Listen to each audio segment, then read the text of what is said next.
Ngibingelele kuwe mlaleli, ngiyathemba ukuthi uyaphila-ke. Mina engizocela kuwe-ke laphana-ke ukuthi-ke uma ngabe usamusha kuleli khasi-ke leli-ke wenze okulungile-ke laphana-ke ucindezele-ke ibhathini subscribe nje akubizi imali, kumahhala nje ukhishwa nesenti-ke elimnyama-ke leli-ke khona uzokwazi ukuthi uthole nezinye-ke iy'ndaba-ke ezintsha-ke nje engizobe kulethela zona-ke kulo-ke leli khasi-ke leli-ke kusukela-ke manje-ke.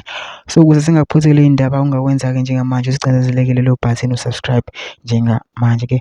Udaba kulethele lona namhlanje ngilethele-ke impendulo-ke laphana-ke oxoshwe-ke i-M_K noma-ke uhambile-ke u-M_K laphana-ke u-Arthur Zwane-ke usey'phendulile-ke emva kokuba laphana-ke i-M_K ikhiphe i-statement sokuthi-ke uyahamba-ke kwiqembu-ke. Ube-ke esephendula-ke yena-ke wachaza nokuthi-ke uhambelani-ke. Le ncwadi-ke abeyibhalile-ke lana mangifundela yona-ke ithi Office of the Secretary General,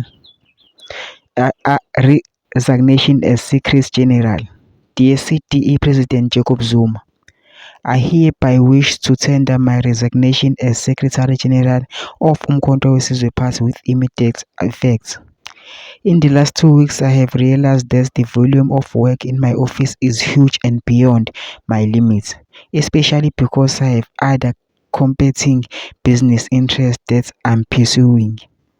I am humbled by the confidence you had in me, starting from being DSG and later SG.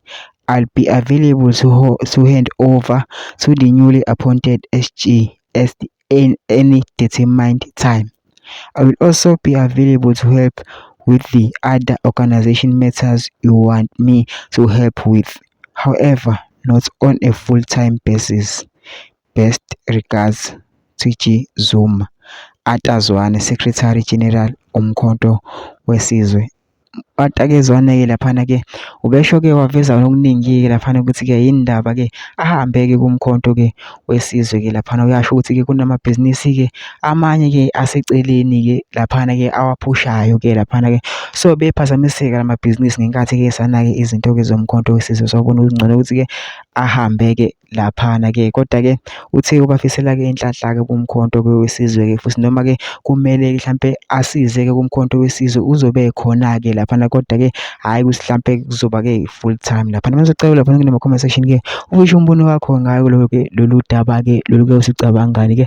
Masicinze nebhathini nje subscribe nje akubizi imali, kumahhala nje ukhishwe nesenti-ke elimnyama-ke leli-ke khona uzokwazi uthole nezinye-ke iy'ndaba-ke ezintsha nje engizobe kulethela zona-ke kulo-ke leli khasi-ke leli-ke kusukela-ke manje-ke. So ungakwenza-ke wena-ke lapho-ke njengamanje ukuthi-ke ucindezeleke u-subscribe button njengamanje-ke. Ngiyabonga.